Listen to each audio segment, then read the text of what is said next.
Hey everybody! Today what we're going to cover is the chi-square test, specifically for independence. And what we're going to start off today is the table that is given to us. So here's the scenario. 80 people were asked to identify their favorite film genre. The results are given in the table below. Classified by gender. Calculate the columns and row totals. So the very first step is once you collect your data, and you create your table, we need to figure out what our totals are. And so what that means is that I'm going to have to add up my columns and my rows. And I'll go ahead and do that for you guys. Now that I filled it out, one thing that I do want to point out is that I have 80 here. And the way that I got 80 is because I added 41 plus 39, and that's 80. And of course, 22 plus 21 plus 20 plus 17 has to also equal 80. So that's how you know, or a way for you to check that your sum is correct. So if the sum of the columns and the sum of the rows are all equal, then you're good to go. Now the next step is going to write the null and alternative hypothesis. And let me go ahead and shift this up.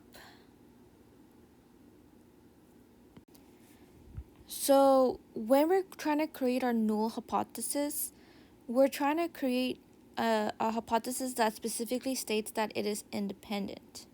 And so the way to write your null hypothesis is to state that, and then just note that we're going to always use the top row, the top columns here, and let me highlight what I mean. So this part here is what I'm going to use when I'm writing it, writing the first part. So let me write that part in red. Alright, so one's favorite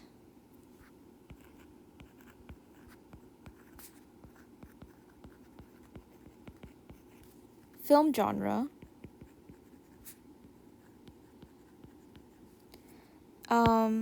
is independent, so let me switch colors here.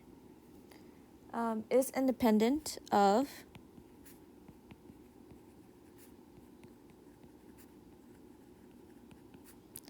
and then we'll go ahead and write our other variable, which is gender. So it is independent of gender, and I'll go ahead and highlight the gender part here. And let's go ahead and write gender. Okay, so our null hypothesis is one's favorite film genre is independent of gender. Let's put that period over there. There you go. Period.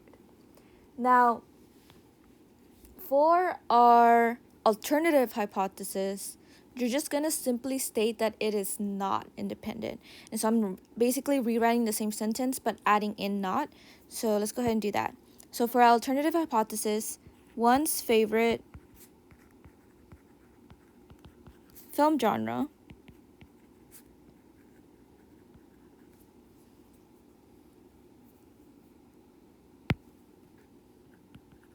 is not independent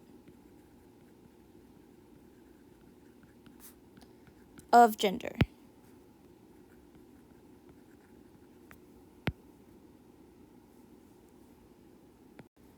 So we already did step 1. So remember that step 1 is create a contingency table. So that's just this table here with our totals. Step 2 is write the null and alternative hypothesis. And now we're going to go on to step 3, which is calculate the expected counts and confirm that the chi-square test can be used. So to do that, I'm going to have to use these values here. So let me put this down so I can use them. So remember the equation that we're using, and I'll go ahead and highlight it in green here. The equation that we're using is the row total times the column total divided by the table total. And so just for simplicity, I already went ahead and highlighted the table total here as in yellow. So we'll go ahead and write that number in yellow. Let me pick another color for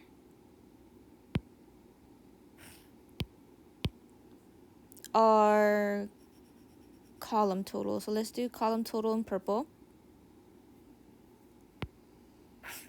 And our row total in pink. I might have said that backwards, but the point stands. So now for our row total, we do have 41. So for males, right? So what we're going to do is we're going to do 41. And let me switch back to pen. So 41 times 22. And we're going to divide all of that by 80. All of it divided by 80. And so that's how you're going to find your expected values, at least for this whole table. So all you're doing is you're multiplying the totals according to its column and row. So in this example, since 15 is here, its total is 22. Its column total is 22 and its row total is 41. So I'm multiplying 22 times 41 and I'm going to divide it by the total which is 80. So I went ahead and filled in the table for you guys. So just remember that the way that we get each value, expected value, is by multiplying its row total times its corresponding column total divided by the table total. Another thing that I do want to highlight is these totals here. Of course, we got them from adding the columns and then adding the rows. And so they have to match up how it was from the original table. So that's another way to check yourself to make sure that the values that you're adding up is correct. And of course, they all need to add up to be 80. Now, the next part is for us to determine whether it is appropriate to continue with this hypothesis test using chi-squared, and we need to state why. In this case, what I'm going to say is yes, and then let me explain why we're going to say yes. So the reason why we can continue with chi-square is because every single one of our expected values here is greater than 5. Every single one of our expected values is greater than 5. And so remember that the rule is all expected counts must be greater than 5 in order for us to use chi-squared. So we'll say yes, all expected counts are greater than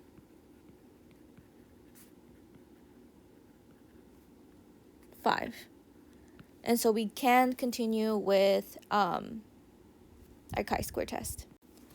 For step 4, it says define an appropriate significance level, and that's already going to be given to you. So we're just going to use 5% as stated here. Step 5 is calculate the degrees of freedom and determine which formula is appropriate to use. And so what we're going to do is go ahead and define our degrees of freedom, DF. And remember, it's the numbers of row minus 1 times the numbers of column minus 1. So the numbers of row that we have is going to be 2 because it's male and female. So 2 minus 1, of course, is going to be 1 times, and then the numbers of column, we have adventure, crime, romantic, sci-fi. So that's 4. So 4 minus 1, that's going to be 3. So of course 1 times 3 is equal to 3. To determine which equation to use, well, first of all, I'm not teaching this one, so I'm going to have to go ahead and just cross this one out. So just know that this one will not be used. And let me use the pen. Yeah, this one won't be used. So of course this one's going to give it away. So we're going to use this equation here. And the reason that we're using it is because our degrees of freedom is greater than 1 and our expected counts are greater than 5. Now the next part is what critical value will be used to compare later in step 7. And so for those critical values, we're going to have to use our table. I'm going to make sure that I post the table on Schoology, but basically when you look at the table, it's going to give you the DF as the first column, so that's degrees of freedom. Remember, our degrees of freedom is 3. So when I look at the column, I'm going to look at 3, and then I follow it over to where it says 5%, because recall that we're making our significance level 5%. So when I look at 3 and then the 5%, I see that my critical value is going to equal to be 7.815. So I was able to attach these files, which is awesome. So just so we're in the same page, the way that I got the value is that, again, my degrees of freedom is 3, so I'm looking at 3 here. And then the significance is going to be at 5%. So what I'm looking at here is from 3% to 5% here. Degrees of freedom to 5%, and which will be this value here. And let me go ahead and erase this so you guys can pause this video and use it for reference when you guys are working on when you're working on the practice. Now for this part here, you guys are supposed to fill out the table with our observed values and our expected values, and then subtract them, square them, and then divide it by the expected value. When you add up all the values, you're going to get chi-square.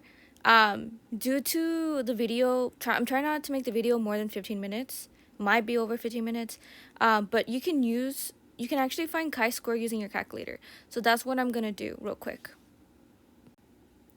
So now, using the calculator, I did get the value for it to be 18 points, and then 9819. Oops, let's separate that. So 9819. Now step number 7 is compare the chi-square with the critical value. And so if we refer back to the critical value, remember that it's going to be 7.815, right? And then our value here is 18.9819. And so, of course, we see that our chi-square value is going to be greater than our critical value. So what that means is that we're actually going to fail to reject the null. And so that means that it is not independent. Before I move on how I'm going to write my conclusion, something that I do want to emphasize is that this part here is super important for you to fill out for your internal assessments, but when it comes to the paper tests, you guys don't need to do that because it is a time test. The main thing that they're going to require is for you to find the actual value. But yes, real quickly, let's go ahead and write the conclusion down. So the way we're going to write the conclusion is first stating that the chi-square test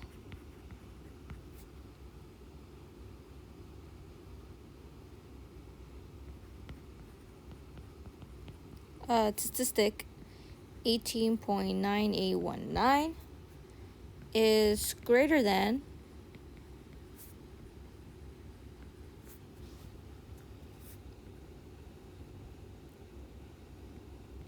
the chi-square critical value.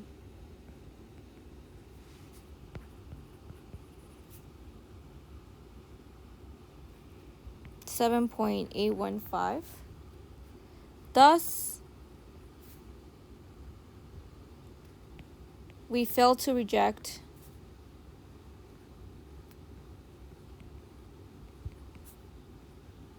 the null hypothesis.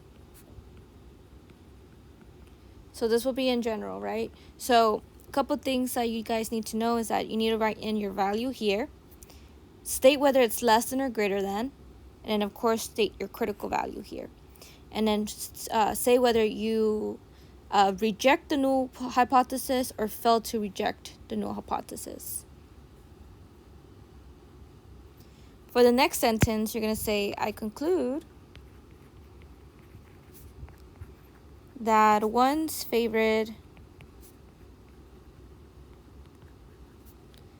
film genre,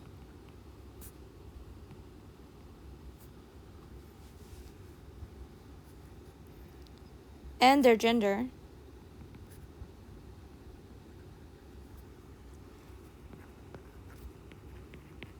are not independent, since you failed to reject the null hypothesis. And so now from here, you're going to actually keep on going with your conclusion. So this implies that, and this is where you guys are going to have to put in yourselves, like what you think about what it implies. And you're going to just write it in context in plain English. And then say how your study could have been conducted differently, or variables that may have affected your conclusion but were not taken into account. So again, you're going to write what this implies in your own words. And finally, you're also going to say how your study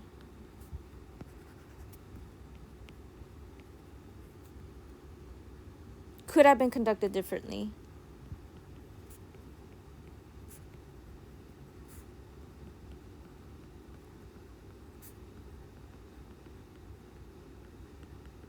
Y'all forgive my handwriting. Or variables, there you go, or variables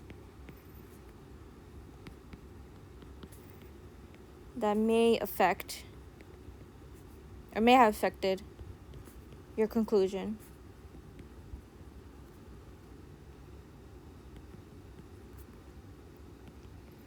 But we're not taken into account. There you go. So again, this is how you guys are going to conclude in general, especially this last two parts here. How you're going to conclude in general for your internal assessments, because IB wants you to reflect on your either experiment, your survey, or the way you went about your mathematical exploration.